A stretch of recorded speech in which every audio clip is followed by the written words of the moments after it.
IDBI bank सरकारी bank है, उस सरकारी बैंक को ये प्राइवेट बनाना चाहते हैं। हम भी ये चाहते हैं कि इस बैंक को प्राइवेट नहीं होना चाहिए किसी भी हालत में।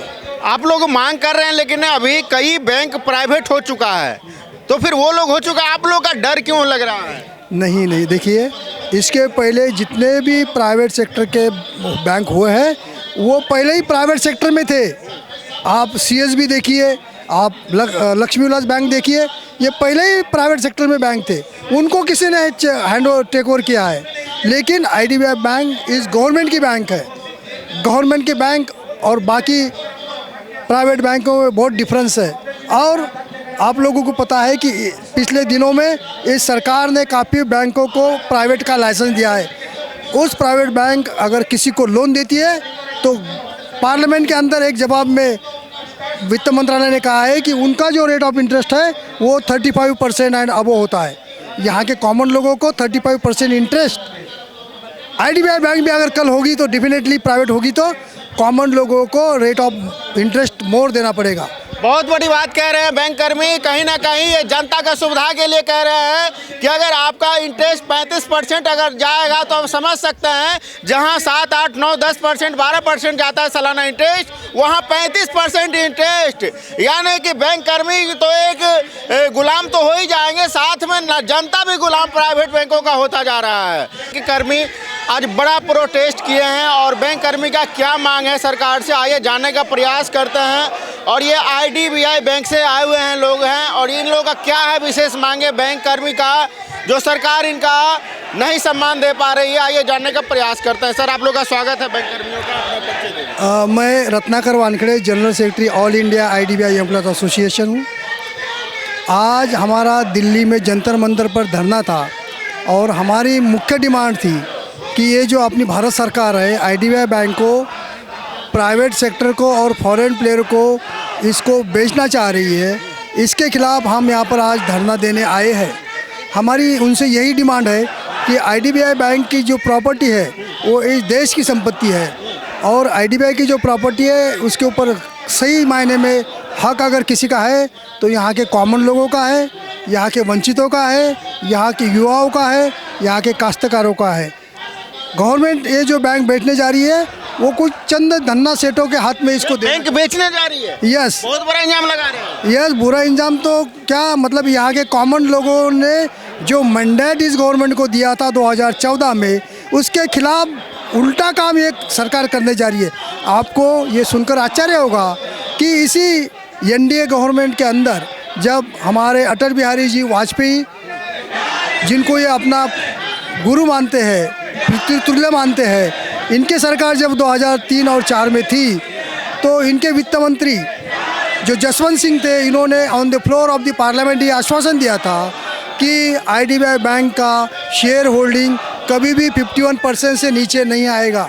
अपने पिछले सरकार एनडीए के सरकार ने, अटल बिहारी वाजपेयी के सरकार ने जो अश्योरेंस दिया गया था, उसी अश्योरेंस को ये लोग तो तोड़ना चाहते हैं, खोड़ना चाहते हैं, और इस बैंक का शेयर होल्डिंग 50% से नीचे लाना चाहते हैं। क्या बात कर रहे हैं? मोदी जी तो अटल बिहारी वाजपेयी जी का सपनों का भारत चाह रहे हैं, तो फिर भी क्यों ऐसा कर रहे हैं?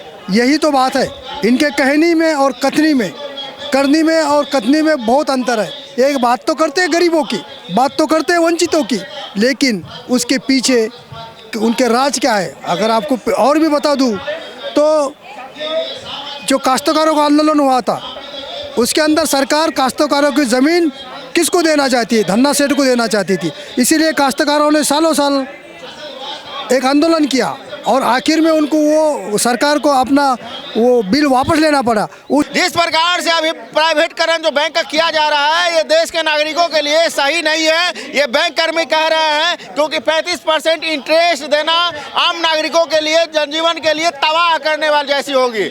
आपने देखा होगा कि नोटबंदी हुई, कितना लाइन में लगा। अब लाइन में नहीं देखिएगा, क्योंकि आप इंटरेस्ट दे ही नहीं पाइएगा, आप अपना मूलभूत जो आपके जो कार्य है वो नहीं कर पाइएगा, आप बिजनेस नहीं कर पाइएगा, क्योंकि 35% इंटरेस्ट कम होता है या कितना होता है? सर 35% मतलब 100 रुपये अगर लिया है तो उसको ऊपर 35%, तो उसको 35 रुपये तो सिर्फ इंटरेस्ट देना पड़ेगा।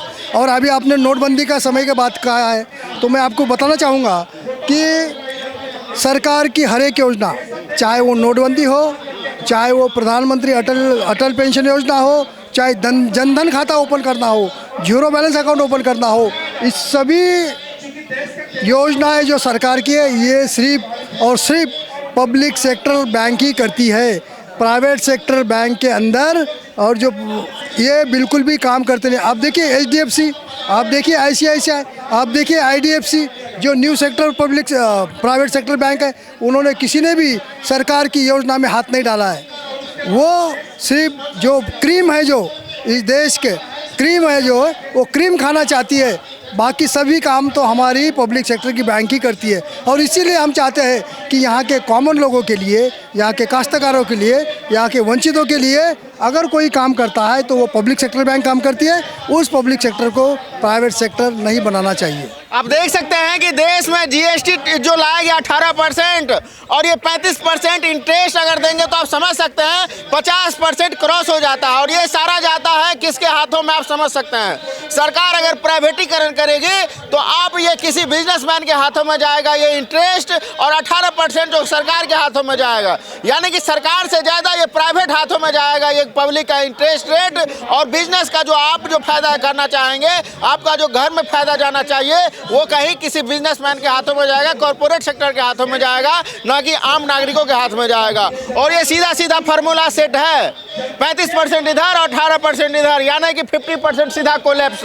आप समझ सकते हैं कि किसी भी बिजनेस में 20%, 15% या 10% या 5% से ज़्यादा फायदा नहीं है। तो आप ये बहुत ही सोचने का विषय है। और जितने भी बैंक कर्मी हैं और ये लोग सारा मैथमेटिक कैलकुलेशन करके और यहाँ पे जंतर मंतर पाए हैं और सरकार के एक साथ विरोध में उतर चुके हैं, क्योंकि प्राइवेटीकरण होगा तो जनता के हित में नहीं होगा। और ये सरकार को इस पर संज्ञान लेनी चाहिए, क्योंकि ये बैंक कर्मी अब आ चुके हैं मैदान में। अब जनता के लिए मैदान में आना पड़ेगा। तो ये लोग आप लोग खुले तौर पे आएंगे पूरे भारत में? यस, पूरे भारत में सिर्फ बैंक कर्मी नहीं है, जितने भी कर्मचारी संगठन है वो सभी कर्मचारी संगठन, और हम तो यहाँ से भी आगे जाके कॉमन लोगों के पास जाएंगे और इस गवर्नमेंट की नीतियाँ कैसे प्राइवेट अपने यहाँ के जनता के विरोधी है, कैसे यहाँ के वंचितों के विरोधी है। तो पूरा जनता साथ देने लगी, पूरा देश का जनता डेफिनेटली देना ही चाहिए। देश के लिए जो भला होगा उसके साथ ही जनता हमेशा होगी। आपको ये सुनकर आश्चर्य होगा कि ये जो बाकियों के धन्ना सेठ है, जो धन्ना सेठों के हाथ में अगर जाएगा तो यहाँ के वंचितों का और गरीबों का ये बुरा हाल करेंगे। क्या लग रहा है आपको, यही है न्याय? नहीं, आप तो देखते हैं अभी अभी हमारे साहब ने कहा है कि ये जो चल रहा है वो गरीबों के हित के नहीं है। अभी आपने बोला कि आप आगे क्या करोगे, हम ये सब बात आम जनता तक लेके जाएंगे, क्योंकि अभी हमारे पास वही चल रहा है कि जो घटना हो रही है, जो भी देश में हो रहा है, वो गरीबों के हित का नहीं है। और ये सब्जेक्ट लेके अगर हम लोग जनता के पास जाएंगे तो डेफिनेटली जनता हमें सपोर्ट करेगी। ये तो आप जानते हैं और दुनिया भी जानेगी, क्योंकि मोदी जी हर एक को अकाउंट खुलवा चुके हैं, लेकिन अकाउंट खुलवाने के बाद प्राइवेटीकरण करेंगे ये नहीं देश की जनता से वादा किया था।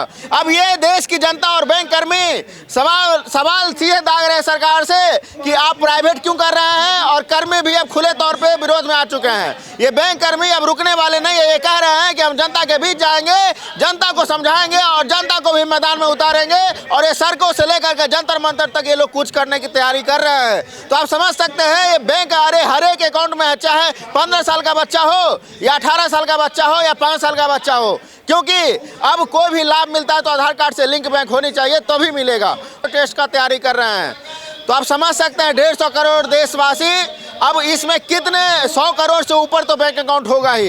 अगर बैंक अकाउंट है, अगर जो बिजनेसमैन लोन लेना चाहता है या आम जनता है, उसके लिए कितनी बड़ी तायस्ती आने वाली है। तो इसलिए एक साथ गोलबंद होकर के ये लोग अब कुछ करेंगे। जंतर मंतर पे आने वाले समय बड़ा प्रोटेस्ट की ये लोग आगाह कर रहे हैं। तो सरकार किस प्रकार से संज्ञान लेगी इन लोगों की बातें आने वाले समय में आपको अपडेट करवाते रहूँगा। देखते रहिए भारत सत्य न्यूज़। धन्यवाद।